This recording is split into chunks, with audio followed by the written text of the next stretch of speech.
புதுச்சேரி தாகூர் கலை கல்லூரியை பல்கலைக்கழகமாக மாற்ற வேண்டும் என்பதே தனது விருப்பம் என்று இந்திய ராணுவத்தில் சேர மாணவர்களை ஊக்குவிக்கும் நிகழ்ச்சியில் கல்லூரி முதல்வர் சசிகாந்த தாஸ் பேசினார்.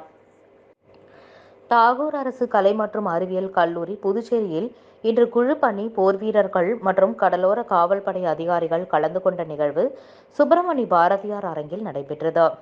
இந்திய ராணுவத்தில் சேர மாணவர்களை ஊக்குவிப்பதே இந்த நிகழ்ச்சியின் நோக்கமாகும். பிரெஞ்சு துறை பேராசிரியர் முனைவர் பாவனா நிகழ்ச்சிக்கு வந்தவர்களை வரவேற்று உரையாற்றினார். தொடர்ந்து திரைப்பட இயக்குனர் மற்றும் தாதா சாஹேப் பால்கே சிறப்பு விருது பெற்ற சுமித் குமார் சிங், தொலைக்காட்சி மற்றும் திரைப்பட இயக்குனர் சுஷில் மன்வானி, தொழிலதிபர் மற்றும் சமூக சேவகர் ஹரிஷ் குப்தா ஆகியோர் சிறப்பு விருந்தினர்களாக கலந்து கொண்டனர்.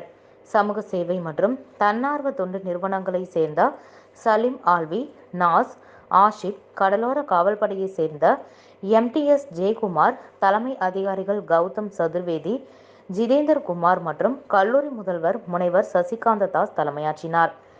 இந்த அழகிய வளாகத்திற்கு ஊழியர்கள் மற்றும் மாணவர்களின் நிலையான முயற்சியும் உழைப்புமே காரணம் என்று அவர் கூறினார். மேலும் கல்லூரியை பல்கலைக்கழகமாக மாற்ற வேண்டும் என்ற தனது விருப்பத்தையும் அவர் தெரிவித்தார். இவ்விழாவின் நிறைவில் பொருளியல் துணை பேராசிரியர் சுனிதா நன்றி உரை கூறினார்.